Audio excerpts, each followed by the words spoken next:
Hello guys, welcome back to my channel. আমার চ্যানেলে তোমাদের সবাইকে স্বাগত। আমার আরেকটি ভিডিওতে তোমাদেরকে স্বাগতম জানালাম। তোমরা প্লিজ ভিডিওটাকে স্কিপ না করে পুরোপুরিভাবে দেখতে থাকো। তো এখন বাজে সকাল 9টা, আর এখন থেকে কিন্তু আমি ব্লগটা শুরু করছি। তো আমাদের কিন্তু সকাল সকালই রান্না হয়ে যায়, বেলা করি না, কারণ বেলা করলে আর ইচ্ছা করে না। তো সেই জন্য আমরা সকাল সকাল রান্না করি। তো চলো ভিডিওটা তোমরা দেখতে থাকো। আর আমার চ্যানেলে তোমরা যারা নতুন আছো, তোমরা প্লিজ ভিডিওটাকে ওয়াচ করো আর আমার পাশে থেকো, আমার সঙ্গে থেকো, আমাকে সাপোর্ট করো। তো চলো দেখো, এখানে পেঁয়াজ, লঙ্কা, টমেটো আর রসুন কিন্তু আমি নিয়ে নিয়েছি পেস্ট করার জন্য। তো যাতে ভালো করে আর কি পেশাই করে নিয়ে আমি, যাতে মশলা কষাতে সুবিধা হয়। তো চলো, আমি কিন্তু সব রেডি করে নিয়েছি। আর এইদিকে দেখো, পেঁয়াজ, টমেটো, ক্যাপসিকাম কিন্তু আলাদাভাবে রাখাই রয়েছে, এগুলো কিন্তু এক্সট্রা করে ভাজবো। আর এইদিকে মশলাটা কষিয়ে নেবো, কেন মিক্সিতে পেশাই করে নেবো।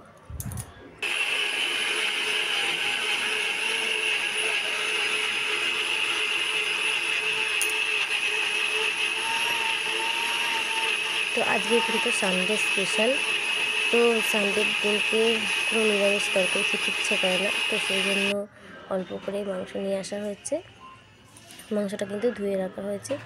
তো ভাবলাম এক তরকারি ভাতই করি, একটু মাংস আর ভাতই করে দিই।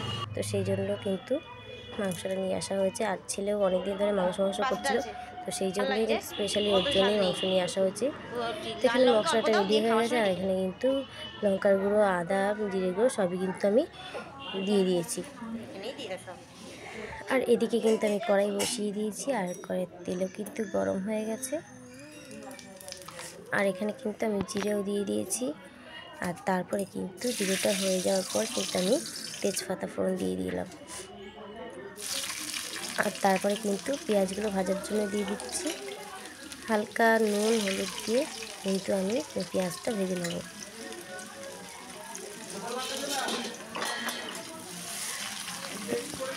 রবিবার দিন যদি মাংস না হয়, তাহলে যেন মনে হয় যে কী খাইনি, অন্য কিছু খেতে ইচ্ছা করে না।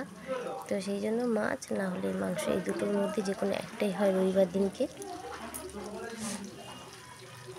তো যাই হোক, নুন হলুদ কিন্তু আমি দিয়ে দিলাম। ভালো করে কিন্তু পেঁয়াজটা ভেজে ফেলবো।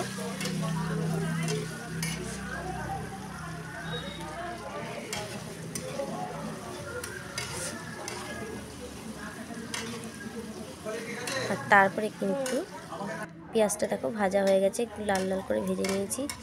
তারপরে কিন্তু ক্যাপসিকামগুলো আমি দিয়ে দিচ্ছি। ক্যাপসিকামগুলো একটু ভাজা ভাজা হয়ে গেলে, হালকা ভাজা করব, যাতে না পুড়ে যায়, সেরকমভাবেই ভাজাটা করব। করার পরে কিন্তু আমি টমেটোগুলো দিয়ে দেবো। ক্যাপসিকামগুলো নেড়ে চেড়ে নেব, তারপরে কিন্তু আমি টমেটোগুলো দিয়ে দেবো। দেখো, ক্যাপসিকামটা কিন্তু হালকা ভাজা হয়ে গেছে। আর তারপরে কিন্তু যেটুকু টমেটো আমি রেখে দিয়েছিলাম, সেটুকু টমেটো কিন্তু আমি দিয়ে দিলাম।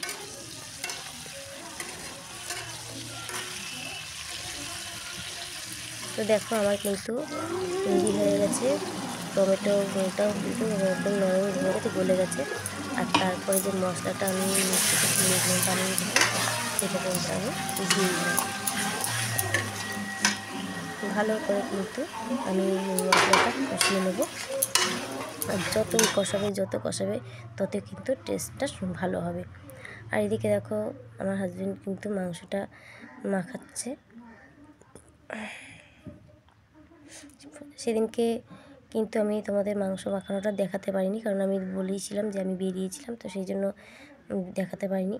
তো সেই জন্য আজকে তোমাদেরকে আমি দেখিয়ে দিলাম কী করে মাংসটা আমরা মাখাই। তোমাদেরকে আগেও আমি দেখিয়েছি, আর এখনও আমি দেখাচ্ছি।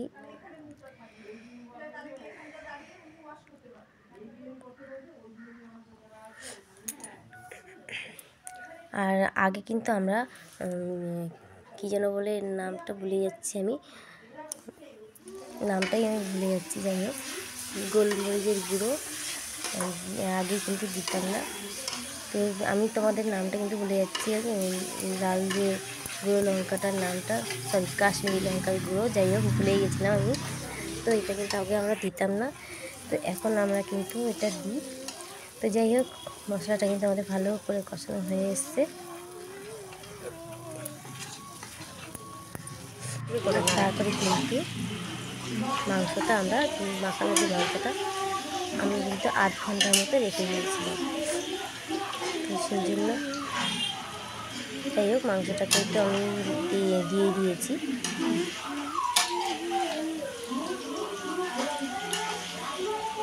আর দেখতেই পাচ্ছ মাংসটা থেকে কিন্তু তেল বেরিয়ে গেছে, আর মাংসটা কিন্তু সুন্দর কষানো হয়ে গেছে।